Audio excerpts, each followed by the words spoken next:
السلام علیکم ورحمۃ اللہ وبرکاتہ۔ اعوذ باللہ من الشیطان الرجیم، بسم اللہ الرحمن الرحیم۔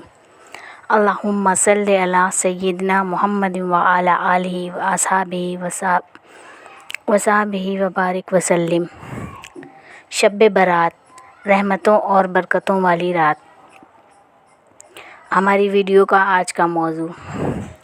تو آپ میرے چینل کو لائک کیجئے، سبسکرائب کیجئے اور شیئر کیجئے اپنے دوستوں کے ساتھ، اور ہماری حوصلہ افزائی کیجئے۔ تو چلیے شروع کرتے ہیں۔ شب برات، رحمتوں برکتوں والی رات۔ فیہا یفرق کل امر حکیم امرا من عندنا انا کنا مرسلین۔ اس رات میں ہر حکمت والا کام بانٹ دیا جاتا ہے ہمارے پاس کے حکم سے، بے شک ہم ہی بھیجنے والے ہیں۔ اس آیت اور اس کے بعد والی آیت کا خلاصہ یہ ہے کہ اس برکت والی رات میں سال بھر میں ہونے والا ہر حکمت والا کام، جیسے رزق، زندگی، موت اور دیگر احکام، ان فرشتوں کے درمیان بانٹ دیے جاتے ہیں جو انہیں سر انجام دیتے ہیں، اور یہ تقسیم ہمارے حکم سے ہوتی ہے۔ بے شک ہم ہی سید المرسلین محمد مصطفیٰ صلی اللہ علیہ وسلم اور ان سے پہلے انبیاء علیہ السلام کو بھیجنے والے ہیں۔ جلالین روح البیان۔ یاد رہے کہ کئی احادیث میں بیان ہوا ہے کہ 15 شعبان کی رات لوگوں کے عمروں کا فیصلہ کر دیا جاتا ہے، جیسا کہ ام المومنین حضرت عائشہ صدیقہ رضی اللہ تعالیٰ عنہ فرماتی ہیں، نبی کریم صلی اللہ علیہ وسلم نے مجھ سے ارشاد فرمایا، کیا تم جانتی ہو اس رات یعنی 15ویں شعبان میں کیا ہے؟ میں نے عرض کی، یا رسول اللہ صلی اللہ علیہ وسلم، اس میں کیا ہے؟ ارشاد فرمایا، اس رات میں اس سال پیدا ہونے والے تمام بچے لکھ دیے جاتے ہیں، سال مرنے والے سارے انسان لکھ دیے جاتے ہیں، اور اس رات میں ان کے اعمال اٹھا دیے جاتے ہیں اور ان کے رزق اتارے جاتے ہیں۔ مشکوٰۃ المصابیح، کتاب الصلاۃ، باب قیام شہر رمضان۔ ان احادیث اور اس آیات میں مطابقت یہ ہے کہ فیصلہ 15ویں شعبان کی رات ہوتا ہے، اور شب قدر میں وہ فیصلہ ان فرشتوں کے حوالے کر دیا جاتا ہے جنہوں نے اس فیصلے کے مطابق عمل کرنا ہوتا ہے، جیسا کہ حضرت عبداللہ بن عباس رضی اللہ تعالیٰ عنہ فرماتے ہیں، لوگوں کے امور کا فیصلہ نصف شعبان کی رات کو کر دیا جاتا ہے، اور شب قدر میں یہ فیصلہ ان فرشتوں کے سپرد کر دیا جاتا ہے جو ان امور کو سر انجام دیں گے۔ بغوی الدخان، تحیۃ الآیت 133-44۔ یہاں تک کہ جس مہینے میں یہ برکت والی رات ہے، اس مہینے شعبان کی بھی اہمیت عقائد رحمۃ اللہ صلی اللہ علیہ وسلم کی زبانی ارشادات میں موجود ہے۔ شعبان المعظم قمری سال کا 8واں مہینہ ہے۔ اس ماہ مقدس کے فضائل پیغمبر اسلام حضور نبی مکرم علیہ السلام نے بڑے دلنشین انداز میں بیان فرمائے ہیں۔ چنانچہ ایک مقام پر ارشاد فرمایا، الشعبان شہری، شعبان میرا مہینہ ہے۔ مذکورہ حدیث مبارکہ سے ماہ شعبان کی فضیلت کا اندازہ بخوبی لگایا جا سکتا ہے کہ رسول مکرم صلی اللہ علیہ وسلم نے اس مہینے کو اپنا مہینہ قرار دیا ہے۔ جس مہینے کو حضور علیہ السلام نے اپنا مہینہ فرما دیں، اس کی عظمت اور شان کا کیا ٹھکانہ ہوگا۔ اسی طرح ایک اور مقام پر فرمایا، شعبان میرا مہینہ ہے اور رمضان اللہ کا مہینہ ہے۔ الجامع الصغیر، رقم الحدیث 4889۔ حضرت ذوالنون مصری رحمۃ اللہ علیہ نے ایک جگہ لکھا ہے، رجب بیج بونے کا مہینہ ہے، شعبان آبیاری کا، اور رمضان اس کے پھل کھانے کا مہینہ ہے۔ اس ماہ مقدس کی عظمتوں اور فضیلتوں میں یہ بھی ہے کہ اس میں ایک ایسی رات ہے جو نہایت رحمتوں اور برکتوں اور فضیلتوں والی رات ہے۔ یہ رات شعبان المعظم کی 15ویں شب ہے۔ اس رات کو نصف شعبان المعظم کی رات بھی کہا جاتا ہے۔ شب برات کے دیگر نام حضرت امام غزالی رحمۃ اللہ علیہ نے اپنی شرح آفاق کتاب مکاشفۃ القلوب میں اس شب کے اور بھی نام درج ذیل فرمائے ہیں: لیلۃ التکفیر، گناہوں کی معافی کی رات، شب حیات، شب مغفرت، شب آزادی، شب لیلۃ الشفاعت۔ لیلۃ القسمت و تقدیر، تقسیم اور تقدیر کی رات۔ اسی طرح صاحب کشاف فرماتے ہیں اس رات کے 4 نام ہیں: لیلۃ المبارک یعنی برکت والی رات، لیلۃ البراۃ یعنی نجات پانے کی رات، لیلۃ الصق یعنی پروانہ لکھے جانے والی رات، لیلۃ الرحمہ یعنی رحمتوں والی رات۔ شب برات کی خصوصیات میں بہت سے مفسرین نے سورۃ دخان کی آیت نمبر 2 اِنَّا أَنزَلْنَاهُ فِي لَيْلَةٍ مُبَارَكَةٍ کی تفسیر میں نصف شعبان کی رات کی درج ذیل خصوصیات بیان کی ہیں۔ اس رات میں ہر کام کا فیصلہ ہوتا ہے، اس رات میں عبادت کرنے کی فضیلت ہے، اس رات میں رحمت کا نزول ہوتا ہے، اس رات میں شفاعت کا اہتمام ہوتا ہے، اس رات بندوں کے لیے بخشش کا پروانہ لکھ دیا جاتا ہے۔ زمخشری الکشاف 272 تا 273۔ شب برات کی وجہ تسمیہ اس مبارک رات کو شب برات کہا جاتا ہے جو کہ فارسی زبان کی ترکیب ہے۔ شب کا معنی رات اور برات کا معنی نجات حاصل کرنا ہے، بری ہونا۔ عربی میں اسے لیلۃ البرات کہا جاتا ہے۔ لیلۃ بمعنی رات جبکہ البرات کا معنی نجات اور چھٹکارا کے ہیں۔ علماء کرام بیان فرماتے ہیں کہ چونکہ یہ رات گناہوں سے چھٹکارے اور نجات پانے کی رات ہے،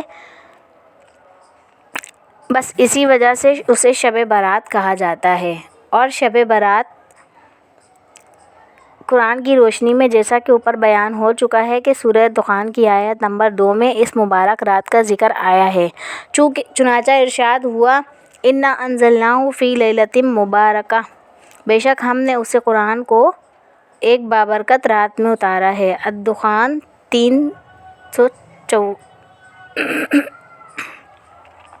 مندرجہ بالا آیات مبارک میں لیلۃ المبارک یعنی بابرکت رات سے مراد کون سی رات ہے؟ اس بارے میں علماء کرام کے 2 اقوال ہیں۔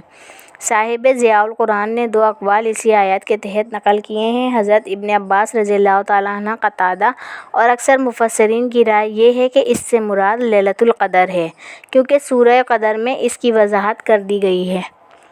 اِنَّا أَنزَلْنَاهُ فِي لَيْلَةِ الْقَدْرِ۔ حضرت اکرمہ اور ایک جماعت کا خیال ہے کہ یہ 15 شعبان کی رات تھی۔ اسی طرح صاحب خزائن العرفان رقم طراز ہیں، اس رات سے مراد شب قدر مراد ہے یا شب برات۔ اس شب میں قرآن پاک بتمام لوح محفوظ سے آسمانی دنیا کی طرف اتارا گیا، پھر وہاں سے حضرت جبریل علیہ السلام 23 سال کے عرصے میں تھوڑا تھوڑا لے کر نازل ہوئے۔ اس شب کو شب مبارکہ اس لیے فرمایا گیا کہ اس میں قرآن پاک نازل ہوا اور ہمیشہ اس میں خیر و برکت نازل ہوتی ہے اور دعائیں قبول ہوتی ہیں۔ شب برات احادیث کی روشنی میں حضرت امام بیقی رحمۃ اللہ علیہ نے حضرت عثمان بن ابی العاص رضی اللہ تعالیٰ عنہ سے روایت کی کہ رسول اکرم صلی اللہ علیہ وسلم نے فرمایا اذا کان لیلۃ النصف من شعبان فاذا منادی هل من مستغفر فاغفر له هل من سائل فاتیہ فلا یسأل احد آتی الا زانیہ بفجرها او مشرک۔ جب نصف شعبان کی شب آتی ہے تو ندا کرنے والا پکارتا ہے، کوئی ہے جو گناہوں سے مغفرت چاہے میں اسے معاف کر دوں، کوئی ہے مانگنے والا کہ اسے عطا فرماؤں، بس کوئی سائل ایسا نہیں مگر اسے ضرور دیا جاتا ہے بجز زانیہ اور مشرک یا عورت کے۔ حضرت امام ابن ماجہ رحمۃ اللہ علیہ نے حضرت سیدنا علی المرتضیٰ رضی اللہ تعالیٰ عنہ سے روایت کیا ہے کہ جناب سرکار دو عالم صلی اللہ علیہ وسلم نے فرمایا جب شعبان کی 15ویں رات ہو تو رات کو قیام کرو اور دن میں روزہ رکھو، کیونکہ اللہ تعالیٰ اس رات کو سورج غروب ہوتے ہی آسمانی دنیا کی طرف متوجہ ہو جاتا ہے اور فرماتا ہے کون مجھ سے مغفرت طلب کرتا ہے کہ میں اس کی مغفرت کروں، کون مجھ سے رزق طلب کرتا ہے کہ میں اس کے رزق میں اضافہ کروں، کون مبتلا مصیبت ہے کہ میں اسے عافیت دوں۔ اسی طرح صبح تک ارشاد ہوتا رہتا ہے۔ حضرت ابو بکر صدیق رضی اللہ تعالیٰ عنہ سے روایت ہے کہ رسول اکرم صلی اللہ علیہ وسلم نے فرمایا نصف شعبان کی رات رحمت خداوندی آسمانی دنیا پر نازل ہوتی ہے، پس ہر شخص کو بخش دیا جاتا ہے سوائے مشرک کے یا جس کے دل میں کینہ ہو۔ شب برات اور معمول مصطفیٰ صلی اللہ علیہ وسلم۔ حضرت ام المومنین حضرت سیدنا عائشہ صدیقہ رضی اللہ تعالیٰ عنہ فرماتی ہیں، میں نے ایک رات سرور کائنات صلی اللہ علیہ وسلم کو نہ دیکھا تو بقیع پاک میں مجھے مل گئے۔ آپ صلی اللہ علیہ وسلم نے مجھ سے فرمایا، کیا تمہیں اس بات کا ڈر تھا کہ اللہ اور اس کا رسول تمہارے حق تلفی کریں گے؟ میں نے عرض کیا، یا رسول اللہ صلی اللہ علیہ وسلم، میں نے خیال کیا تھا کہ شاید آپ ازواج مطہرات میں سے کسی کے پاس تشریف لے گئے ہوں گے۔ تو آقائے دو جہاں صلی اللہ علیہ وسلم نے فرمایا، ان اللہ تبارک و تعالی ینزل لیلۃ النصف من شعبان الی السماء الدنیا فیغفر اللہ کثیرا من عدد شعر غنم قلبی۔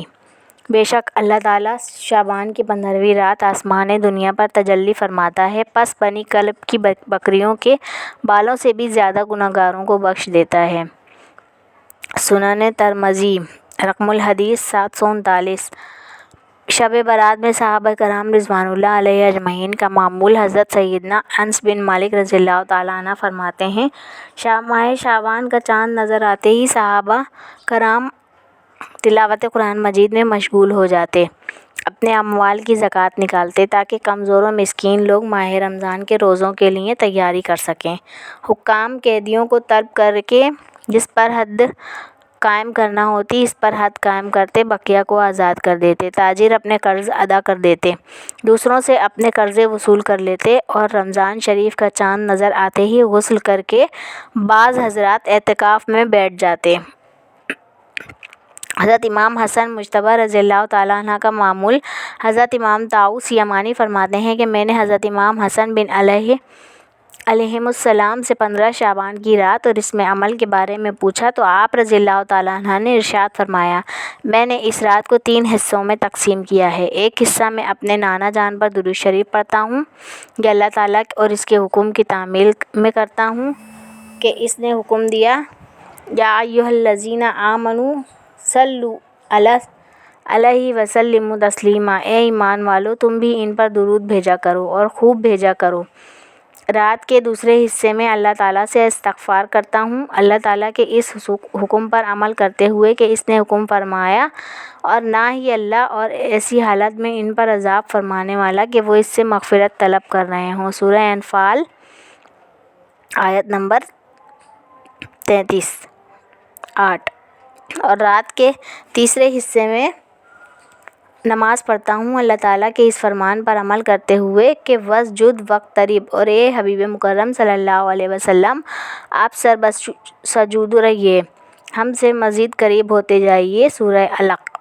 میں نے عرض کیا، جو شخص یہ عمل کرے اس کے لیے کیا ثواب ہوگا؟ آپ رضی اللہ تعالیٰ عنہ نے فرمایا، میں نے حضرت علی رضی اللہ تعالیٰ عنہ سے سنا، انہوں نے حضور نبی اکرم صلی اللہ علیہ وسلم سے سنا، آپ صلی اللہ علیہ وسلم نے ارشاد فرمایا، میں نے 15 شعبان کی رات کو زندہ کیا، اس کو مقربین میں لکھ دیا جاتا ہے، یعنی ان لوگوں میں کہ جن کے بارے میں اللہ تعالیٰ نے فرمایا فَإِمَّا إِن كَانَ مِنَ الْمُقَرَّبِينَ، پھر اگر وہ وفات پانے والا مقربین میں سے تھا۔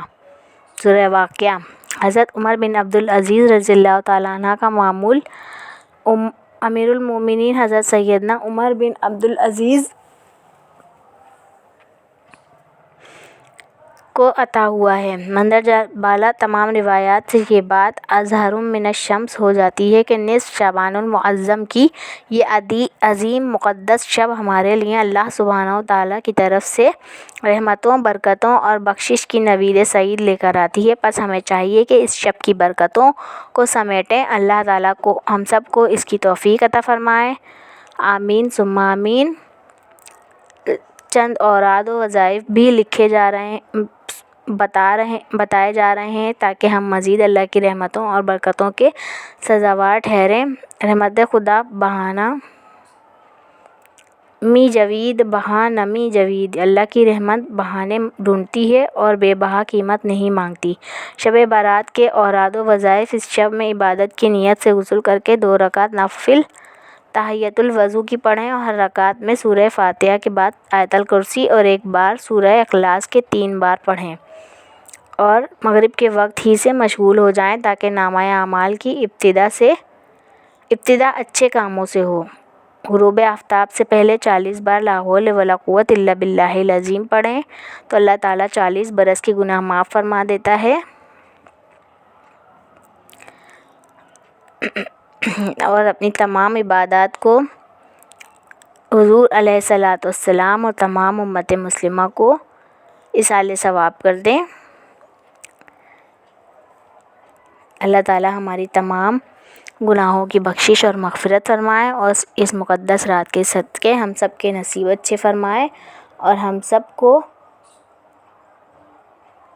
نیک، سیدھے اور بھلائی کے راستے پر چلنے کی توفیق عطا فرمائے، ہماری تمام جائز حاجات پوری فرمائے، آمین ثم آمین۔ ویڈیو آپ کو پسند آئی ہے تو اسے شیئر کیجئے، لائک کیجئے، کامنٹ کیجئے، اور ہم سب کو اپنی دعاؤں میں یاد رکھیے، اپنے پیاروں کا خیال رکھیے۔ ملتے ہیں نیکسٹ ویڈیو میں۔ اللہ حافظ۔